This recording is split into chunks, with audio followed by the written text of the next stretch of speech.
सो जब हम बात करते हैं हीमोडायलिसिस, सो हीमोडायलिसिस का जो प्रोसीजर है वो ऐसा है कि बॉडी से ब्लड निकलना है, वो मशीन में जाना है और फिर क्लीन ब्लड आपकी बॉडी में वापस आना है। अब हीमोडायलिसिस करने के तरीके क्या होते हैं? दो तरीके होते हैं, एक होती हैं लाइंस और दूसरी होती हैं फिस्चुला। सो तरीके मतलब कि कौन से वो मोडालिटी हैं जिससे ब्लड को बॉडी से बाहर निकाला जाएगा। अब जो कॉमन चीज़ें हैं, लाइन, ये फिर दो तरीके की होती हैं, टेम्परेरी लाइन और परमाकैथ। आइए समझते हैं क्या होते हैं। तो जैसे ये सपोज आपकी नेक है, फेस है, ये नेक है, ये आपका हाथ हो गया। सो गले से वेन आती हैं, ये हाथ की वेन से मिलती हैं इस तरीके से, और ये फिर चेस्ट में जाती हैं हार्ट के पास। अब जो सबसे इजी तरीका होता है उसे कहते हैं टेम्परेरी लाइन। उसमें कई बार देखा होगा आपने, डायलिसिस यूनिट में गले में एक लाइन पड़ी होती है, तो वो यहाँ से गले में एक इंजेक्शन लगता है और तुरंत वेन में घुस जाता है। ये सबसे सिंपल तरीका होता है। कई बार जब तुरंत डायलिसिस की ज़रूरत होती है तो इसे इस्तेमाल किया जाता है। अब इसमें दिक्कत ये होती है कि जहाँ से स्किन में घुसा और जहाँ से वेन में घुसा, ये डिस्टेंस बहुत कम होती है, तो कुछ दिनों के अंदर ही स्किन से इन्फेक्शन जाने के चांसेस बहुत ज़्यादा होते हैं। लाइन छोटी होती है, इसके क्लॉट करने के चांसेस भी ज़्यादा होते हैं। सो टेम्परेरी लाइन ये टिपिकली कुछ दिनों के लिए रखी जाती है। ज़्यादा से ज़्यादा खींच करके इसको हम कुछ हफ्तों तक खींच सकते हैं। उसके बाद फिर लाइन की वजह से इन्फेक्शन होने लगता है या फिर इसमें क्लॉट डेवलप होने लगते हैं। दूसरी चीज़ होती है इसे परमाकैथ कहते हैं ना। परमाकैथ कहने को परमानेंट है, इसमें नाम ही दिक्कत है, परमानेंट नहीं है। इट्स लाइन जो थोड़ा लंबे समय तक रह सके। इसमें क्या होता है कि बड़े साइज़ की लाइन होती है, वेन में तो यहीं से घुसती है, लेकिन फिर निकल करके थोड़ा स्किन के नीचे नीचे आकर के कॉलर बोन के बाहर ये आती है, और फिर इसकी दो ट्यूब होती हैं, एक से ब्लड मशीन में जाएगा और दूसरे से वापस आएगा। अब यहाँ पे क्या है कि आपकी जो स्किन की एंट्री साइट है, यहाँ से वेन में एंट्री साइट की डिस्टेंस ज़्यादा होती है, तो इसमें इन्फेक्शन होने के चांसेस यहाँ से थोड़े से कम होते हैं। Permacath can be left for months, sometime up to years, लेकिन क्योंकि एक लाइन है जो इस एक दूसरी वेन के अंदर डालेंगे, तो जब प्लास्टिक अंदर की वेन को लगा एक टाइम के ज़्यादा के बाद तक जब टच करती रहती है, तो अंदर क्लॉटिंग उसके बाद भी हो सकती है। परमाकैथ बहुत यूज़फुल चीज़ होती है। कई बार जब पेशेंट का फिस्चुला नहीं बना है तो उस समय परमाकैथ डाला जाता है। एक बार फिस्चुला बन गया, फिस्चुला तैयार हो रहा है, तब भी परमाकैथ कुछ महीने तक यूज़ होता रहता है, और उसके बाद फिर हम शिफ्ट करते हैं फिस्चुला पे। सो आपने देखा होगा कि हाथों में जो ये वेन्स होती हैं, जिसमें से जब ब्लड सैंपलिंग होती है तो उसमें ब्लड फ्लो बहुत स्लो आता है। उस स्पीड से तो डायलिसिस हो ही नहीं सकती। तो हम करते क्या है, हम एक सूटेबल सी वेन लेते हैं, जिसके एक एंड को हम बांध देते हैं, और इसको घुमा करके पास में आर्टरी जिसमें हार्ट से सीधे खून आ रहा होता है, उस आर्टरी में एक छेद करते हैं, ठीक है, और इस वेन को उससे स्टिच कर देते हैं। तो ये आर्टरी और वेन को जो सिलने का प्रोसेस होता है, इसे कहते हैं AV फिस्चुला। अब सो ये सर्जरी है AV फिस्चुला। इस पर कोई मशीन नहीं फिट करते हैं। कई बार लोगों को लगता है कि इसमें कोई मशीन फिट कर देंगे जिससे आवाज़ आती है। सो आर्टरी और वेन्स को आपस में स्टिच करने का प्रोसेस, इसको AV फिस्चुला सर्जरी कहते हैं। अब जब हमने इसे कनेक्ट कर दिया, तो जो आर्टरी में तेज़ी से ब्लड प्रेशर से फ्लो आ रहा था, वो वेन में जाने लगता है। कनेक्ट करने के बाद लगभग 6 से 8 हफ्ते में ये वेन बड़ी हो जाती है, इसमें तेज़ी से फ्लो आने लगता है। अब इसको बाहर से फील किया जा सकता है स्किन पे, और इसमें 2 नीडल लगाई जाती हैं, एक से ब्लड मशीन में जाएगा और दूसरे से प्योर ब्लड वापस आता है। अब यहाँ समझने की चीज़ ये है कि फिस्चुला जो हमने बनाया, सो जो ये फिस्चुला बनाया गया, ओके, यहाँ से ये मैच्योर हुआ। सो मैच्योरेशन का प्रोसेस सब में नहीं हो पाता है। ऑन एन एवरेज अगर बेस्ट तरीके से भी बनाया गया है तो केवल 70 to 80% फिस्चुला होते हैं जो मैच्योर होते हैं। मतलब कि जो शुरुआती डायमीटर था, शुरुआती वेन का साइज और फ्लो था, वो इतना बड़ा हो पाता है। अब इसके क्या फैक्टर्स होते हैं? अब ये समझिए कि अगर हम एक ऐसी वेन को हम आर्टरी से जोड़ रहे हैं वर्सेस एक वेन ऐसी है जो थोड़ी सी ख़राब है, इसको जोड़ रहे हैं, वर्सेस एक वेन ऐसी जिसकी ब्रांचेस बहुत ज़्यादा हैं, ठीक है, तो इनमें से इन तीनों में से किसके इस तरीके की वेन बनने के चांसेस सबसे ज़्यादा होंगे? इसके, राइट। सो ये जो इन्फॉर्मेशन है ये कई बार हमको अल्ट्रासाउंड से हम सर्जरी से पहले पता कर सकते हैं। कई बार जो पहले बीमारी के समय इंजेक्शंस लग रहे थे उसकी वजह से पहले से वेन खराब हुई होती है, या फिर कई बार हमारे नेचुरल शरीर में पैटर्न ऐसा है कि वेन में ब्रांचेस बहुत हैं या वेन छोटी हैं तो वेन सूटेबल नहीं होती हैं। सो इससे तो एक चीज़ समझ में आ गई कि हर पर्सन में फिस्टुला के सेम ऑप्शन नहीं होते हैं। अब आइए समझते हैं ऑप्शन क्या क्या होते हैं एक नॉर्मल पर्सन में। तो अगर ये हमारा हाथ है, ये हमारा हथेली हो गई, तो एक नॉर्मल वेन होती है जिसे सिफेलिक वेन बोलते हैं।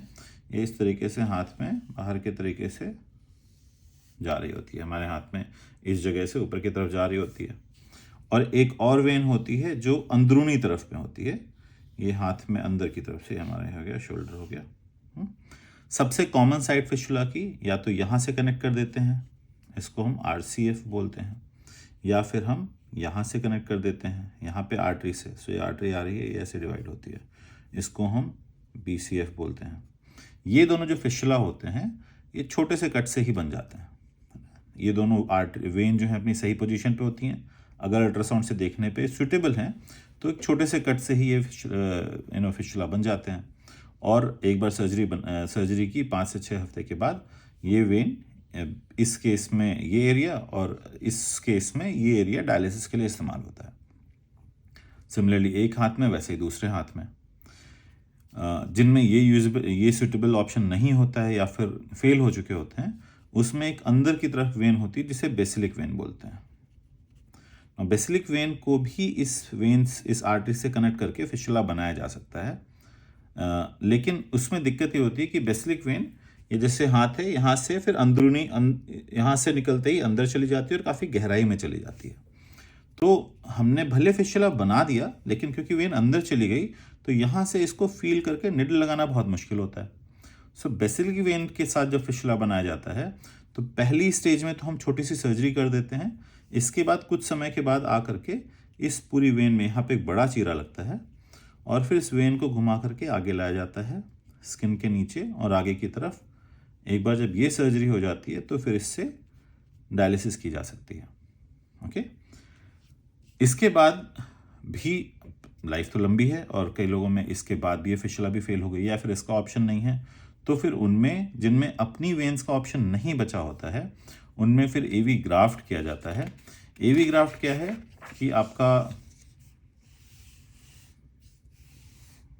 हाथ में आर्टरी और वेन, हमने ये कंधा है, तो एक कट चीरा लगता है एल्बो के पास, एक चीरा लगता है अपर एक्जिला में, और हम उसमें एक आर्टिफिशियल ट्यूब होती है, इसको सर्जरी करके इस आर्टरी और वेन से कनेक्ट कर देते हैं। ये पूरी स्किन के नीचे रहती है, इसको हम बाहर से फील कर सकते हैं। एक बार सर्जरी हो गई, घाव भर गया, बाहर से फील कर सकते हैं। फिर उसके बाद फिर इसमें निडल लगा करके डायलिसिस होती है। तो इस तरीके से दोनों हाथों में कई ढेर सारे ऑप्शन होते हैं। सर्जरी करने से पहले अगर हम उसको सही तरीके से अल्ट्रासाउंड से असेस कर सकें और पेशेंट को फिट कर सकें कि छोटी सी सर्जरी है तो पेशेंट में आराम से की जा सकती है, बड़ी सर्जरी जैसे कि हमने बेसिलिक वेन ट्रांसपोजिशन की बात किया, AV ग्राफ्ट की बात की, तो उसमें पेशेंट क्लिनिकली फिट होना चाहिए क्योंकि घाव भरने की क्षमता होनी चाहिए। ठीक है। सो अब एक चीज़ इसी जर्नी में और समझने की ज़रूरत है कि हमने ये वेन थी, इसको हमने थोड़ा सा घुमा करके आर्टरी से जोड़ दिया और अब इसमें फ्लो ज़्यादा जाने लगा। अब ये समझिए भगवान ने इस वेन को इतने हाई फ्लो के लिए नहीं बनाया था, तो इसमें समय के साथ दिक्कतें आती हैं। सबसे पहले की दिक्कत क्या है, अब यहाँ से ब्लड जाना शुरू हुआ, ये इधर गया, ऐसे गया, ऐसे गया, ऐसे गया, ऐसे गया। ये एक एरिया होता है जहाँ पे कई बार फ्लो पैटर्न डिफरेंट होता है, तो बॉडी धीमे धीमे इसको बंद करने की कोशिश करती है। तो सर्जरी के 3 महीने, 6 महीने, 9 महीने या 1 साल, 1.5 साल, 2 साल के बाद भी अलग अलग मरीजों में यहाँ पे नैरोइंग आ सकती है। ये जो हमारी रिस्ट पे फिस्टुला बनती है उसमें ये नैरोइंग ज़्यादा होती है, जो एल्बो पे होती है उसमें भी हो सकती है बट रिलेटिवली कम होती है।